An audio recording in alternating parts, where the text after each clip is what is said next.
Nesta última segunda-feira, duas alunas diferentes, alunas minhas no presencial, duas alunas inclusive que nem se conhecem, apesar de serem minhas alunas no presencial, só que agora, devido à suspensão das aulas, nós estamos tendo aulas exclusivamente de forma virtual. Ambas me enviaram a mesma pergunta, a mensagem delas tinha o mesmo teor. Elas tinham dúvida em relação à tese. Elas me falaram o seguinte: Gustavo, eu estou tendo dificuldade em colocar a tese no meu texto. O senhor poderia me explicar mais a respeito disso, para eu poder ter uma maior facilidade, para eu poder esclarecer, sanar minhas dúvidas e ter facilidade nisso? Falei assim, com o maior prazer do mundo. Vou apenas pedir uma gentileza para vocês, que é o seguinte: como duas pessoas me enviaram essa mensagem, provavelmente essa dúvida não é só de vocês, é uma dúvida de outros alunos também. Então eu peço a gentileza de vocês me aguardarem para eu poder produzir um vídeo sobre isso, que é esse vídeo aqui que eu estou inclusive nesse momento, em que assim eu explico para vocês duas e para todo mundo, e aí mata, vários coelhos com uma cajadada só. Esse vídeo eu vou me valer para poder explicar mais em relação à tese, e no finzinho dele eu vou abrir uma brecha, eu vou abrir um parênteses para explicar em relação também à solução. A gente já teve muita aula de solução, vocês já aprenderam solução, só que até alunos bons de serviço, alunos antigos meus, de mais de 3 anos, que estão aqui comigo, sendo assessorados presencialmente por mim, eles às vezes cometem alguns erros que vale a pena eu comentar. Então vou comentar um pouquinho sobre a tese e depois na sequência a solução. Primeiramente a tese. A tese, ela é figura-chave no seu texto. Se você não tem uma tese e delimitações também, o seu texto não está adequado. Isso vale para uma carta argumentativa, para a sua dissertação argumentativa, para o seu artigo de opinião, para o seu editorial. Todo o texto argumentativo é pautado em uma tese. Se a gente, banca corretora, não identifica a sua tese, o seu texto ele não está bem argumentado, não está bem fundamentado, que a gente não entende o que você quer transmitir enquanto opinião sobre aquilo. Então, primeiro ponto, tese é um recurso elementar, tese é um recurso essencial em qualquer gênero textual que trabalhe com uma argumentação, que trabalhe com convencer o leitor. Quando você escreve um artigo de opinião, você é um articulista, e você está escrevendo, enquanto articulista, um artigo de opinião sobre determinado tema para convencer os leitores de que a sua tese, a sua opinião, é a mais acertada em relação àquele assunto. Quando você escreve uma carta argumentativa, você é um remetente, escrevendo uma carta a um destinatário. E você está escrevendo aquela carta ao destinatário para convencer esse destinatário de que a sua tese, a sua opinião, o seu ponto de vista, é o mais acertado em relação àquilo. Quando você escreve o editorial, você ali é um jornalista, um membro de uma equipe jornalística, um membro de uma linha editorial. Você é um redator de uma revista, um jornal. E você, enquanto jornalista, você, enquanto redator, está escrevendo aquele editorial para convencer o público leitor de que a linha jornalística daquele veículo de comunicação é a mais acertada em relação àquele assunto. E na dissertação argumentativa você é você, e você está escrevendo para convencer as pessoas, persuadi-las de que a sua tese, a sua opinião é a mais acertada em relação àquele assunto.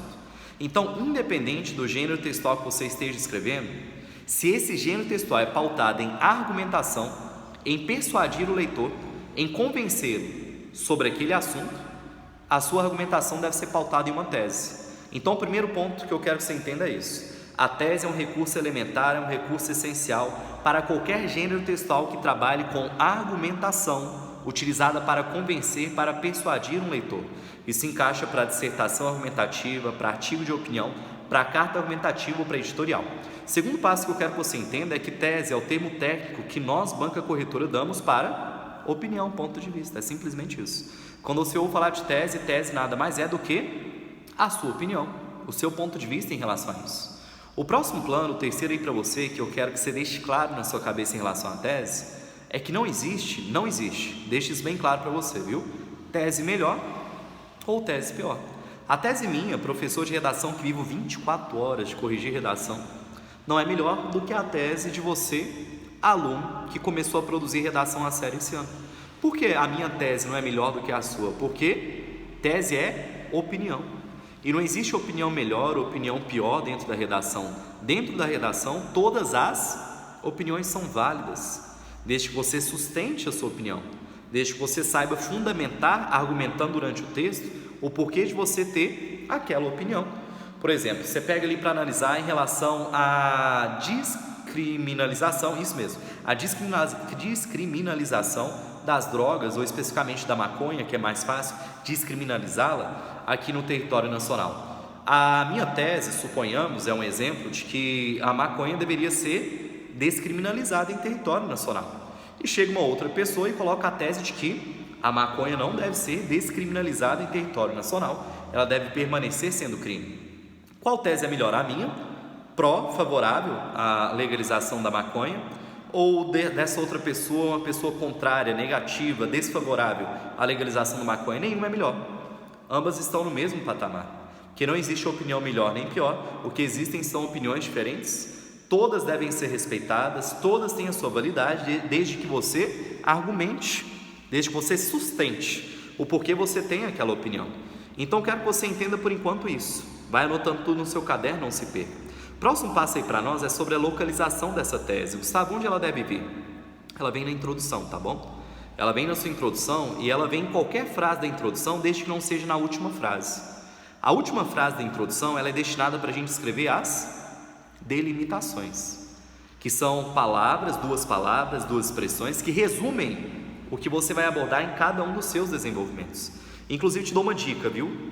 Você que está me assistindo e estudando aqui comigo, na frase que você apresenta as delimitações, não tenta colocar carga argumentativa. Tem aluno que coloca carga argumentativa e delimitação na última frase da introdução e fica confuso para nós, banca corretora. A gente muitas vezes não consegue entender o que é a delimitação 1, o que é a del 2, o que é carga argumentativa. A frase que você apresentar as suas delimitações, que é diferente de tese, estou apenas aproveitando aqui o espaço. A frase que você apresentar as delimitações, apresente exclusivamente as delimitações. E nas frases anteriores, a frase delimitativa, você apresenta as palavras-chave do tema, a sua tese, que é a sua opinião, o seu ponto de vista em relação ao tema, e apresenta carga argumentativa. Seja carga argumentativa por meio de filme, série, desenho, novela, você pode citar uma lei, o nome de um órgão, um pensador, um professor, um filósofo, um sociólogo. Você pode comparar a realidade brasileira com a realidade internacional. Você pode fazer menção direta ou indireta a uma disciplina do ensino médio. Você pode se valer de alusão histórica, algum elemento passado que remete ao tema que você está analisando. A introdução tem essa composição: palavras-chave do tema, a sua opinião em relação a esse tema, carga argumentativa sobre esse tema e na última frase as delimitações. Eu quero deixar bastante claro para vocês que as delimitações elas vêm na última frase da introdução. São duas palavras, duas expressões que resumem o que você vai abordar em cada um dos seus desenvolvimentos. E aí nas frases anteriores, a última frase da introdução que vem as delimitações, o jeito que você organiza elas tanto faz para a gente, banca corretora. Qual é o jeito mais comum? Jeito esse inclusive que eu utilizo nos meus próprios textos. Apresento o tema na primeira frase junto com uma carga argumentativa. Na segunda frase, eu digo a minha opinião em relação a esse tema. Eu sou pró-legalização da maconha, eu sou contra a legalização da maconha. O porquê você é pró ou porque você é contra a legalização da maconha. E também uma carga argumentativa aqui. Então aqui fica carga argumentativa e tema, aqui tese e carga argumentativa, e aqui a presença das delimitações. Sabe, eu posso inverter essa ordem? Pode. Você pode dizer sua tese primeiro e depois escrever as palavras-chave do tema, e depois jogar a carga argumentativa só na segunda frase, desde que ela seja densa, bem fundamentada, bem explicada. O jeito que vem aqui não importa para a gente, banca corretora, nem um pouco. Só estou te dando a dica. O mais comum é tema e carga argumentativa, tese e carga argumentativa, apresentação das suas delimitações. Agora que você já entendeu que a tese é a sua opinião, o seu ponto de vista sobre o tema, agora que você entendeu que você não precisa ter medo de colocar a sua opinião, o seu ponto de vista sobre o tema, que não existe tese melhor ou tese pior, todas estão no mesmo plano, todos estão no mesmo patamar. Agora que você já entendeu que a tese vem na introdução, mas em qualquer local da introdução, desde que não seja na última frase, vamos dar aqui alguns exemplos de tese para ficar mais ilustrado, para você poder entender. Você pega ali vamos voltar na maconha e depois passando para outros temas. Lembrando que eu estou falando uma linguagem simplória para todos entenderem. Na redação a gente coloca coloco de uma forma diferente, na minha linguagem própria. Aí caiu sobre maconha, você apresentou uma alusão histórica sobre drogas e apresentou o tema. Na segunda frase, você continuou explicando aquela alusão histórica, aquela carga argumentativa e disse a sua tese, de que deve haver a legalização da maconha em território nacional, porque, explica o porquê, ponto final. Terceira frase, delimitações. No caso contrário, apresentou uma carga argumentativa falando sobre a história da maconha, das drogas, ou a frase de algum pensador sobre maconha, sobre as drogas, junto com as palavras-chave do tema, ponto final. Segunda frase, você continua a explicar a carga argumentativa anterior, ou joga uma outra carga argumentativa e aprofunda nela também, e você fala que configura-se, enquanto um retrocesso brasileiro, um retrocesso nacional, a legalização das drogas, sobretudo a maconha, por conta de X fator. Você tem que dizer a sua tese e o porquê você sustenta aquela tese, o porquê você tem aquela opinião. Agora vamos para temas que não tem como você ser favorável ao tema, porque existem duas vertentes de tema. Existem temas que a banca te dá e dá para você ser a favor ou contra, por exemplo, legalização da maconha, maioridade penal, legalização de posse e porte de arma, sobre bater nos filhos dentro de casa ou não, educação doméstica e para nós. Agora existem temas que é impossível você ter uma opinião diferente dos outros candidatos. Você pega ali estupro, o estupro só dá para você ser negativo, desfavorável, contrário em relação ao estupro. Pega ali sobre o racismo, não dá para você ser a favor do racismo, você tem que, assim como no estupro, ser contrário ao racismo, falar que ele é negativo, que ele é prejudicial, e aí é justamente isso a sua tese. Caiu sobre estupro, você fala, isso se configura enquanto um ato bastante negativo, é a sua opinião, você acredita que é bastante negativo, tem gente que acha que é só negativo, a sua opinião é bastante negativa, e o porquê? O restante da sua opinião, por que ele é negativo? Você diz o porquê.